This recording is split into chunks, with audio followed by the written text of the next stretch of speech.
네, 이번에 다뤄볼 주제는 지자체 재난 예방 시스템에 대한 얘기입니다.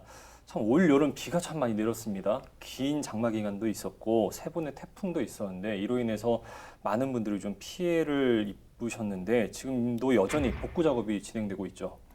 올해 장마가 이제 최고치를 갈아치웠죠. 기존의 기록이 49일이었는데 이번에 50일이어가지고 가장 긴 장마가 됐고 강우량도 기존의 한 2배 정도 750mm 정도 돼서 수량 그리고 일자 모두 갈아치운 기록인데 또 그 때문에 이제 수해 피해도 크게 늘어나 버렸죠. 그러니까 어디서는 또 이러한 비의 양이 500년 만에 한 번 내릴까 말까 한 양이다라고 하는데 이러한 피해가 사실은 뭐 인재다 이런 지적이 좀 잇따르고 있는데 그 500년 얘기했잖아요. 네.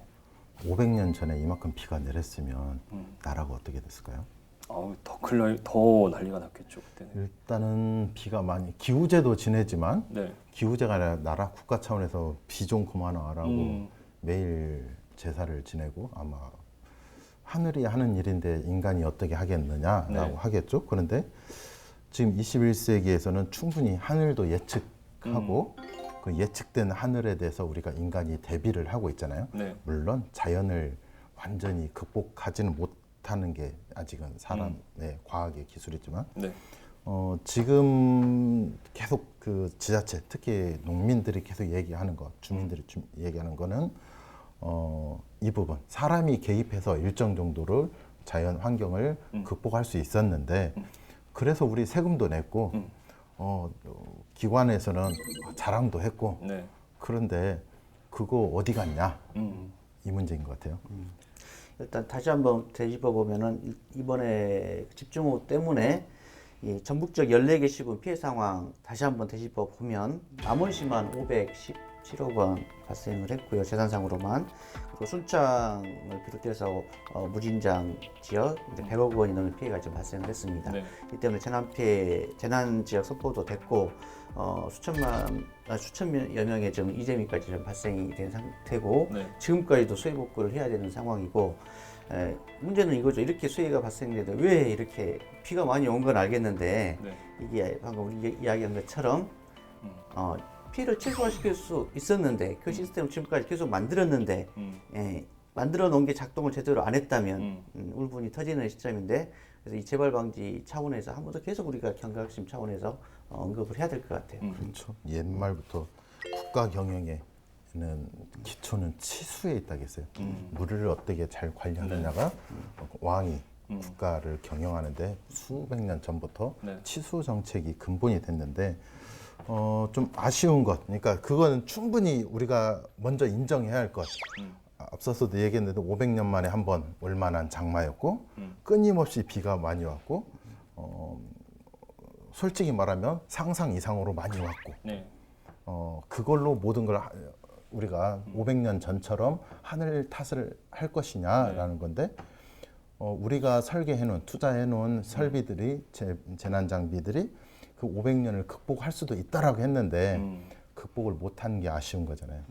그 이번 집중호우 때 이제 사방댐 때문에 피해가 난 사례만 별도로 한번 따져봤는데 한 450곳이 피해를 입었습니다. 그리고 이 피해 금액만 360억 원인데 이제 아까 비가 많이 온 건 어쩔 수가 없는 거예요. 우리가 막을 수는 없는 건데 비가 많이 내려가지고 수해가 발생하지 않도록 우리가 댐도 만들고 제방도 쌓아놨는데 이게 속절없이 무너져 버렸단 말이에요. 네. 근데 무너져 버린 이유가 원인 제공을 한 게 아까 인재가 있었단 말이에요. 솔직히 지금 논란이 되고 지금 조사가 진행되고 있지만은 자료를 한번 가지고 왔는데요. 이게 지금 섬진강댐 수위를 보여드리는 건데 이게 작년도 2019년도하고 올해를 보여드리는 건데 이 회색 선이 2019년도 수위량입니다. 비가 작년에 이렇게 많이 오진 않았죠. 그리고 이 빨간 선이 지금 올해 2020년도 지금 섬진강 댐의 수위량인데 이 부분에서 이게 작년하고 올해하고 비교해보면 2배 정도 차량 이제 수위가 높아졌습니다. 이제 이렇게 홍수가 가까이 되면 이때 방류를 해야 되거든요. 방류를 해 놓고 홍수가 일어나지 않도록 예방 작업을 해야 되는데 이 시기를 놓쳐버린 거죠. 지금 더 봐야 할 거는 이것들을 그러니까 충분히 비가 온다. 그다음에 방류가 됐을 방류량이 얼마다. 그리고 하류 쪽에서 어떤 문제가 생길 수 있다라는 거를 관측할 수 있는 시스템이 있었다라는 거예요. 지자체나 수자원공사에서. 그런데 그 시스템이 정확히 작동을 해서 사람이 결정을 했느냐라는 거예요. 그 문제에 있어서는 아닌 것 같다라는 주장이 계속 제기되고 있죠. 원래 댐을 만드는 목적은 홍수 조절이 제일 첫 번째 목적입니다. 첫 번째 목적인데 이 댐을 만들고 나니 이 물을 고여 있는 물을 사용할 수 있게 이용을 하게 됐죠. 전기를 생산하고 그다음에 넘어용수도 사용하고 그다음에 또 우리 수자원 묵류물로 사용을 하다 보니 수질 관리도 해야 되고 수질 관리를 하면은 물량이 좋은 게 많을수록 좋습니다. 수질 관리가 이제 그런데 첫 번째 목적 댐의 목적인 홍수 조절 기능을 상실을 해버린 거죠.